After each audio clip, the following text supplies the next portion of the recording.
Absolutely. I was laughing when the second goal went in because I couldn't believe what I was seeing. It was so easy. I was thinking, where's the opposition here? 2-0, this is going to be a cakewalk. But then for the rest of the game, you talk about frustrating. I've never seen Liverpool defend as badly since Virgil van Dijk arrived at Anfield. And particularly him as well. That's easily his worst game defensively in a Liverpool jersey. But what's that down to? He's from a personal point of view, he's just not back to where he is physically and mentally. He's not. And the rest of his teammates are struggling defensively as well. Alexander-Arnold, you know, defending is not his forte. I'm not a huge fan of Matip. Robertson, I believe, is just what he is. He always gives you the same, very consistent. But Liverpool defensively are a bit of a shambles. And then even in this game when Atletico went down to 10 men, they still looked as though they were going to score against Liverpool's 11 men. I mean, frustrating doesn't spell it out. How Atletico Madrid had a penalty kick turned around and not given, again, is beyond me. Had it been in the other end of the field, I'd have been going crazy. There's no way that the Jota hasn't pushed the Atletico Madrid player.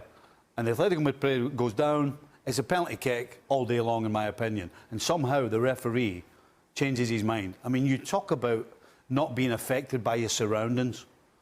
I mean, the Athletic fans were baying for blood as he was looking at the screen, and he somehow kept his composure and decided that he had made a mistake given the penalty and reversed it and cancelled the penalty kick. I mean, so frustrating. Liverpool was so frustrating. I can't tell you. It was Jimenez who went down under pressure. What did you make of that moment, Naden? Would you agree with what Stevie's saying? Yeah, to be honest, after he gave the penalty, I was thinking to myself, there's no way that's going to be referred, because you could just see they slightly leant into the guy's back, so it feels like there's a foul there. So for him to then go to the screen and have the views that he had, which seemed to just confirm that, like we're entering the realm where someone's saying, like, yeah, maybe he fell down a bit too hard or this, that or the other, but the thing which felt objectively true was the arm in the back causing something to happen.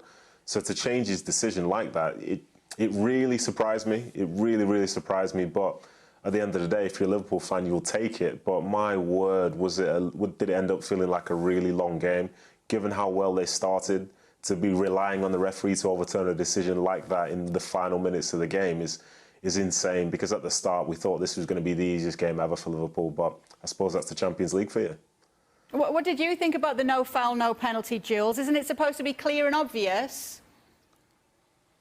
Yeah, I thought so too. I was very surprised, like the boys, that to see being overturned, especially that the one they gave to Liverpool was a very similar foul from Hermoso on Jota, clearer for sure, but similar incident. So I thought once he'd given it, I thought there's no way back then. I was surprised that they took it away. I think we saw the best and the worst of Naby Keita as well. The goal is great, and we know what the ability that he has technically, but you can't get beaten like that by Thomas Lemar first in such a small space, almost on the corner line, on the 6-yard line. This is crazy. And then on the goal line, and then by Joao Felix on the second Griezmann goal as well, which is maybe even worse, because yes, of course, Van Dijk is all over the place and the defense as well, but he should start by Naby Keita not losing that 1v1 with Joao Felix. That opens up everything, really. So I felt a bit for Keita because I want to believe in him, but I think tonight you also saw the limits of the guy right now in a club team for sure.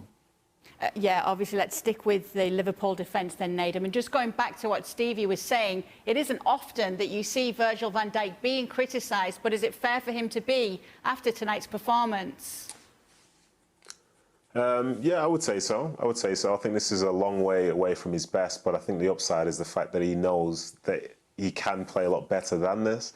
I think the way Atletico were in that game from after the first 20 minutes when they were, you know, almost historically bad, you know, they really took it to Liverpool. They were stretching them whenever they could. They were applying pressure in behind, doing things in short and stuff like that.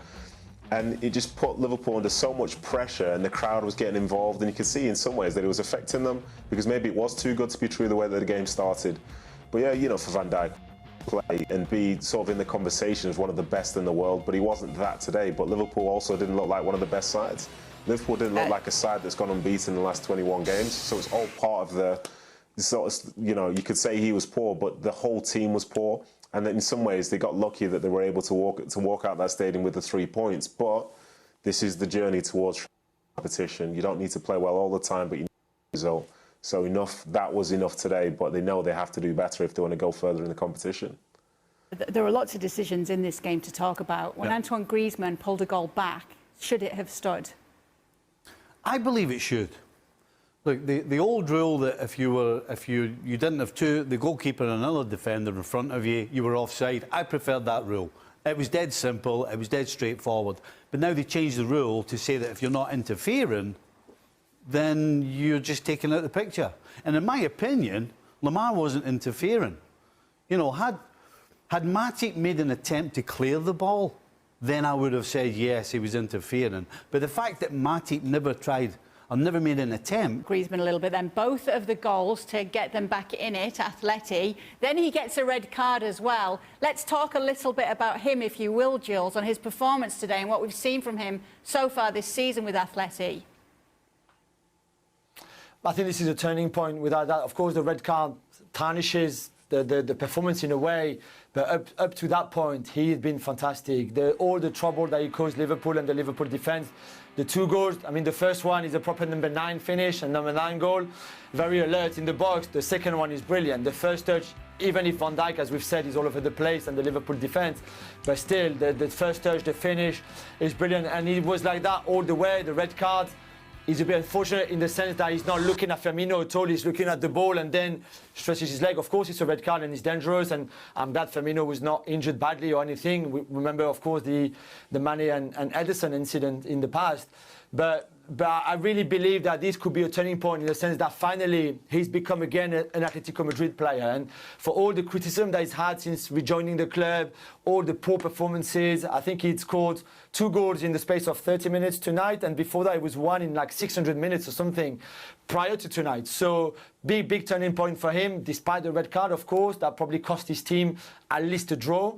But I think he will focus more on the good things that he did, and there was a lot. One player who's doing very good things at the moment, Nedum, is Mo Salah. What did you make of his performance tonight and of late?